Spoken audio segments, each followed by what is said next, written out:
Bonjour, aujourd'hui dans cette vidéo, je vais vous donner les 5 cas les plus fréquents que je rencontre en consultation. Parce que depuis déjà maintenant une bonne dizaine d'années, je fais des consultations tous les jours, toutes les semaines au cabinet. Ça vous donne à peu près environ 500 à 600 consultations par an, donc entre 5 et 6 000 consultations sur 10 ans.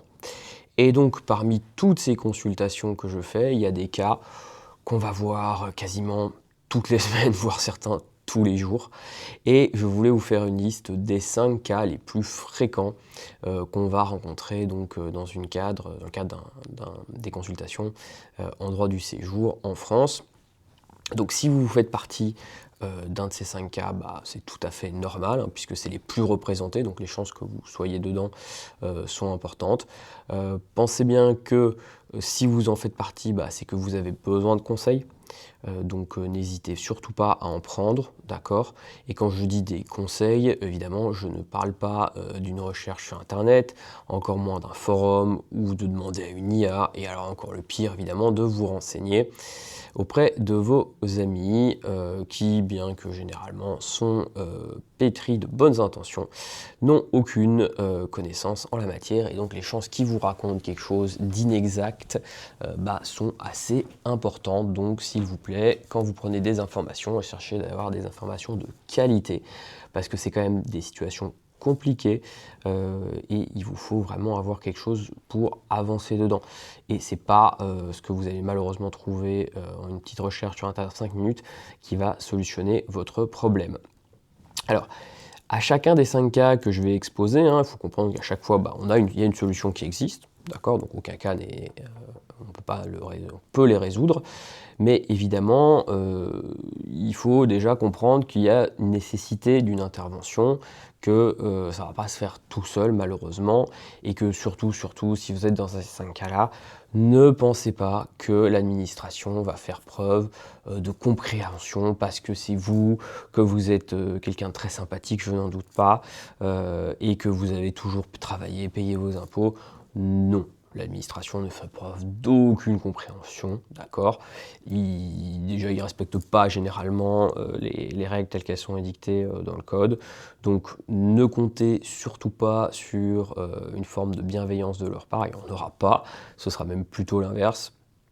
Donc, ne soyez pas rassurés, soyez plutôt en vous disant, j'ai besoin de savoir ce qu'il en est si je veux avancer dans ma situation. Donc évidemment, si ces 5 cas, on les voit énormément, pensez bien que ce que je vais vous dire, d'accord, parce que moi je vais vous expliquer les cas tels que je les vois, mais chaque solution, vous pouvez avoir, je vais vous prendre le cas numéro 4 par exemple, vous aurez 2 personnes, en fait pour chaque personne, même si la problématique juridique est identique, la solution peut être différente.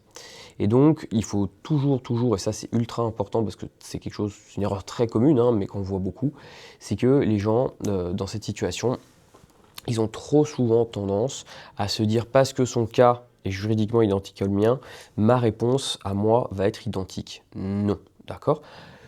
En droit du séjour, chaque dossier est traité individuellement avec une réponse individuelle. L'administration a une marge d'appréciation, d'accord?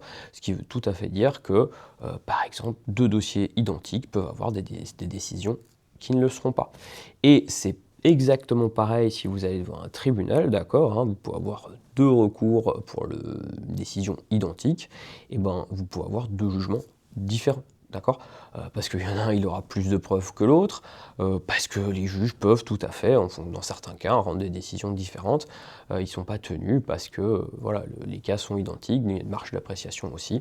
Donc n'oubliez jamais, et ça c'est peut-être, je pense, encore plus important que les 5 cas que je vais énoncer, que quelle que soit votre situation, votre dossier il est unique, et donc les réponses à y apporter pour trouver une solution, elles vont être uniques aussi. Et ne vous fiez jamais au fait que quelqu'un d'autre a le même dossier que vous. Alors, c'est parti pour les 5 cas les plus fréquents que l'on rencontre dans le droit de l'immigration en France. Cas numéro 5, d'accord, donc c'est pas le plus fréquent, c'est le moins fréquent des 5, c'est l'étudiant en fin de parcours qui ne trouve pas d'emploi, d'accord. Ici, on est quelqu'un qui arrive en France dans le cadre de ses études, d'accord, il a fait ses études, avec plus ou moins de réussite, peu importe, hein, mais en tout cas il est arrivé au terme de celle-ci, il a validé la dernière année, que ce soit une licence, un master, ce que vous voulez. Et malheureusement, il ne peut pas maintenir son séjour indéfiniment en tant qu'étudiant, hein, puisque les étudiants, vous avez l'obligation d'avancer dans votre parcours. Donc si vous n'avancez pas de toute façon, on vous retirera le titre. Et donc là, la personne elle se retrouve bloquée quelque part, puisqu'elle est en fin de droit, et elle n'a pas de solution, dans le sens où elle ne sait pas, voilà, elle n'a pas de travail, et donc on se retrouve un peu bloqué à savoir qu'est-ce qu'on peut faire pour aider cette personne, pour qu'elle puisse continuer son parcours en France. Donc c'est une situation quand même qu'on rencontre souvent. Et alors après, vous avez deux situations différentes, hein. On va voir la personne qui va être un petit peu on va dire qu'il va un peu s'en soucier tôt et qui va venir nous voir 6 mois avant l'expiration du dernier titre en disant bon, je sens que ça va être compliqué. Et alors après, on a l'inverse, hein, la personne, le titre il a expiré, elle a fait une demande de renouvellement de titre de séjour étudiant sans inscription. Et là, autant vous dire que là, on va droit dans le mur à la vitesse TGV. Et donc, c'est là où il faut absolument trouver une solution très très vite, mais c'est beaucoup plus compliqué que pour celui qui est venu nous voir 6 mois à l'avance. Donc voilà, l'étudiant en fin de droit, l'étudiant étranger évidemment en fin de droit, est une situation très fréquente du droit au séjour et un cas qu'on voit assez souvent. Cas numéro 4, alors celui-là malheureusement on le voit aussi beaucoup, hein, c'est le refus de titre de séjour et l'obligation de quitter le territoire. Alors voilà, c'est pas celui on pourrait se dire c'est celui qu'on voit le plus. Au global, non, c'est pas celui qu'on voit le plus. Par contre, effectivement, on le voit quand même de temps en temps, hein, parce que voilà, vous avez des gens, ils demandent un titre de séjour. Soit parce que on les a mal conseillés, et puis ou ils n'ont pas demandé la bonne chose, ils remplissent pas les conditions du titre. C'est voilà, c'est assez malheureusement assez fréquent quand même, hein. Et puis derrière, refus de titre de séjour, QTF, vous avez un délai pour le contester. Mais voilà, c'est une situation qu'on voit quand même bien souvent. Alors là, évidemment, la solution c'est toujours de faire un recours, hein, si c'est possible, parce qu'évidemment, il y a des dossiers dans lesquels ça ne le sera pas. Mais le refus de titre de séjour et l'obligation de quitter le territoire sont une situation relativement classique du droit au séjour. En troisième position, nous avons le conjoint français qui aujourd'hui... le conjoint français qui aujourd'hui n'est plus en couple avec son époux ou son épouse. Ça aussi, c'est un cas très très très fréquent qu'on voit bien souvent parce que souvent, alors déjà on a une première erreur, hein, c'est que la personne se sépare, mais elle me dit « oui mais je suis pas divorcée ». Et donc, parce qu'en réalité, la loi, elle ne dit pas les personnes qui sont mariées ou divorcées, elle parle de communauté de vie. Donc à partir d'un moment-là, que votre divorce, il prenne 4 ans, parce qu'il y a beaucoup de choses à en dire, ou que c'est long, mais que vous habitez plus ensemble depuis, je sais pas, 2 mois, en fait, votre titre de séjour, il est plus valable depuis 2 mois, hein, donc le divorce en tant que tel n'a aucune importance. Et donc trop souvent, les gens, ils arrivent, ils se sont séparés il y a déjà longtemps, et là, ils me disent, je vais demander un renouvellement de mon titre conjoint de français. Ah bon? Non, en fait, ça marchera pas. Et évidemment, si vous prenez un refus sur une demande de renouvellement de conjoint de français alors que vous êtes séparés, le refus, il est imparable. Et donc, pour en revenir à ce cas-là, hein, qu'on voit très souvent, c'est que évidemment, ici, et c'est ce que j'ai dit avant, hein, c'est valable à peu près pour tous, l'anticipation va vraiment beaucoup vous aider, et va, moi, m'aider à vous trouver des solutions. Parce qu'évidemment, celui qui a déposé sa demande de renouvellement, ça fait déjà 3 mois, et après, il vient me voir en me disant, ou peut-être un peu plus, il me dit, oui, j'ai toujours pas de réponse, ou on me demande des pièces de communauté de vie avec mon époux ou mon épouse. Oui, évidemment, on vous les demande, c'est normal, hein, et à ce moment-là, le titre, il sera évidemment refusé, donc la situation sera très compliquée. Donc c'est un cas qu'on voit souvent, le conjoint de français qui n'est plus conjoint de français, en tout cas au sens de l'article 423, -1 du CESEDA. Alors, cas numéro 2, donc là on arrive sur les cas qu'on voit encore plus souvent, hein, donc on est presque au sommet des cas que je vois le plus, c'est la personne étrangère ou française qui veut faire venir en France ses ascendants. Ça, c'est vraiment un cas ultra classique. Je vais vous expliquer comment il fonctionne, hein. En gros, vous prenez quelqu'un qui arrive en France dans le cadre de ses études, généralement c'est ça, et il va faire tout le parcours, hein, terminer ses études, trouver un travail, obtenir un premier titre de séjour salarié, puis une carte de résident ou la nationalité française. Donc évidemment, c'est un parcours de vie, donc ça prend quelques temps. Et entre-temps, ses parents qui habitent dans son pays d'origine en général vieillissent, et donc à un moment, la personne voudrait que ses parents se rapprochent de lui pour pouvoir s'en occuper plus facilement, puisque l'âge aidant. Donc comme je vous dis, c'est quelque chose d'extrêmement classique et on le voit vraiment très souvent. Alors on le voit souvent à un moment particulier, c'est-à-dire que les parents ils viennent encore un petit peu, parce qu'ils arrivent à avoir des visas de temps en temps. Et puis à un moment, les visas sont refusés. Pourquoi? Et quand je parle de visa, je parle de visa de court séjour. Pourquoi? Parce qu'en fait, ils arrivent à un certain âge et la peur du consulat, c'est que ils ont de la famille en France, qui est française ou pas, mais en tout cas qui peut s'occuper d'eux. Et donc, s'ils viennent avec un visa de court séjour, il y a moyen qu'ils ne repartent jamais. Et ça, le consulat, bien évidemment, il ne veut absolument pas. Et donc là, on a un refus de court séjour, on se retrouve un petit peu dans cette situation où qu'est-ce qu'on fait? Et évidemment, plus les parents sont âgés, plus ça va prendre de temps, mais plus le temps va jouer contre vous.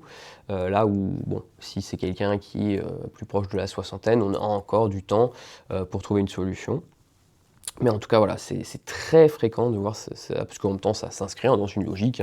On peut très bien comprendre que la personne qui aujourd'hui a tout le centre de sa vie, généralement son conjoint, leurs enfants qui sont en France, et il n'y a plus que les parents donc, dans le pays d'origine, on aimerait bien qu'ils se rapprochent. Alors, c'est pas une situation facile, parce que évidemment, vous vous doutez bien que l'État français, il est pas du tout, c'est pas du tout dans son idée à lui, même si le droit le permet. Mais voilà, c'est un cas extrêmement fréquent. Cas qu'on voit le plus, d'accord, alors là c'est de loin, en tout cas je pense, c'est mon expérience en tout cas, et c'est les personnes qui sont dépourvues de titre de séjour, ce qu'on appelle les sans-papiers ou les personnes en situation irrégulière. Et donc ça, on en voit malheureusement quasiment une fois par jour, je pourrais dire. Donc c'est un cas extrêmement fréquent. Alors pourquoi il est aussi fréquent? Je vais l'expliquer juste après, mais voilà, la personne sans papier, donc elle cherche à se régulariser, à avoir un titre de séjour. Donc on voit à peu près tout type de profils différents. Qu'est-ce que j'entends par là? On va avoir des personnes qui sont sans papier depuis arrivées en France depuis pas très longtemps, des personnes qui sont arrivées en France depuis 5 à 8 ans en général, puis des personnes qui sont en France depuis plus de 10 ans. Alors il y en a moins en général parce que la régulation finit quand même par intervenir en moyenne entre 5 et 8 ans, mais on trouve facilement. Il y a quand même des gens avec plus de 10 ans. Alors souvent c'est aussi extrêmement compliqué parce que si la personne n'a jamais réussi à se faire régulariser avant, c'est qu'il y a quand même des difficultés majeures dans son dossier et que souvent il est criblé de QTF diverses et variées parce qu'il y a des demandes qui ont été faites un peu à tort et à travers. Et donc voilà, mais la situation de la personne sans papier, c'est vraiment le cas le plus fréquent qu'on constate.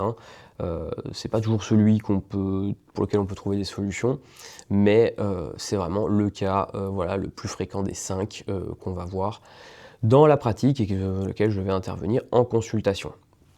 Donc je vous ai donné mes 5 cas les plus fréquents que je vois en consultation donc, au cabinet.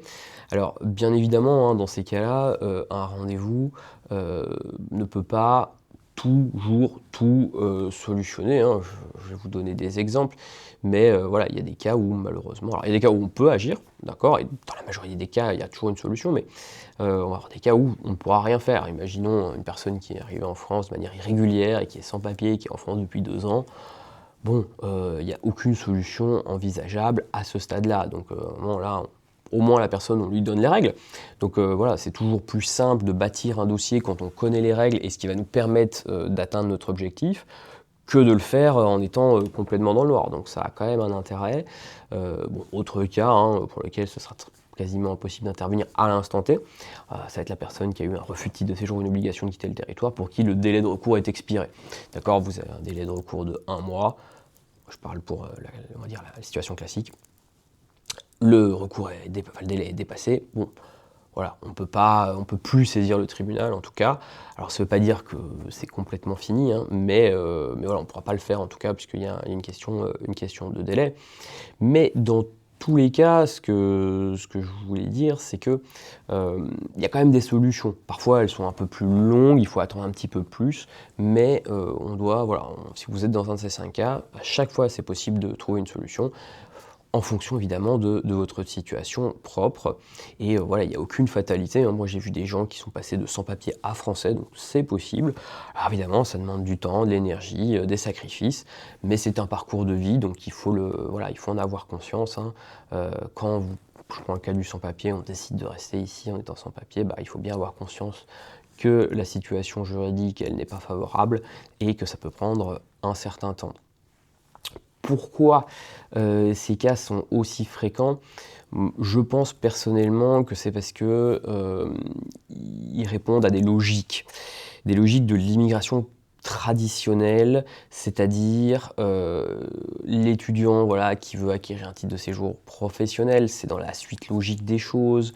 Le conjoint français qui se sépare mais qui veut rester, c'est dans la suite logique des choses. C'est pareil, la personne qui a fait toute sa vie en France, qui veut que ses parents la rejoignent, donc dans une suite logique, et encore plus pour le sans-papier qui a tout sacrifié pour rester en France. Et donc voilà pourquoi ces cas, on les retrouve plus fréquemment, je pense, c'est qu'on est sur des parcours de vie qui sont un peu mécaniques, hein, dans le sens où il y a une forte logique, une forte inertie à se retrouver dans une de ces situations, et c'est pour ça que, je pense, elles sont aussi fréquentes. Donc, je vous ai donné mon top 5 des cas que je vous rencontre le plus donc dans mon cabinet en droit de l'immigration. Si vous êtes dans une de ces situations, et ben voilà, vous essayez, soyez rassurés, vous faites partie des gens dont les dossiers sont les plus fréquents. Donc, vous faites aussi partie des gens pour lesquels il y a un besoin, je pense, d'avoir des réponses. Même si pour l'instant rien n'est possible, en tout cas c'est bien d'avoir les réponses, au moins pour structurer les choses, pour savoir quelles sont les étapes à venir. Donc voilà, est-ce qu'il y a d'autres cas qui selon vous voilà, vont être très fréquents, qu'on peut retrouver? En tout cas moi c'est les miens. N'hésitez pas à me dire dans le commentaire si vous pensez qu'il y a d'autres cas qui qu'on pourrait retrouver fréquemment dans les consultations qu'on fait en droit du séjour en France. Si vous connaissez des gens évidemment dans cette situation, pareil, hein, c'est normal. N'hésitez pas à faire en sorte qu'ils voient les personnes compétentes qui peuvent les aider. Voilà, cette vidéo est terminée. N'hésitez pas à vous abonner à la chaîne, hein, elle grandit petit à petit, donc c'est super. Moi, je suis toujours motivé pour vous faire du contenu. N'hésitez pas à interagir, à poster sur les commentaires, mais aussi sous les vidéos. Je lis quasiment tous les commentaires et j'apporte des réponses quand je le peux. En fonction évidemment voilà, du temps que j'ai et évidemment du temps que la réponse peut prendre. Voilà, n'hésitez pas évidemment à liker la vidéo et à toujours nous donner, voilà, si vous avez des idées de vidéos, n'hésitez pas aussi à nous les proposer.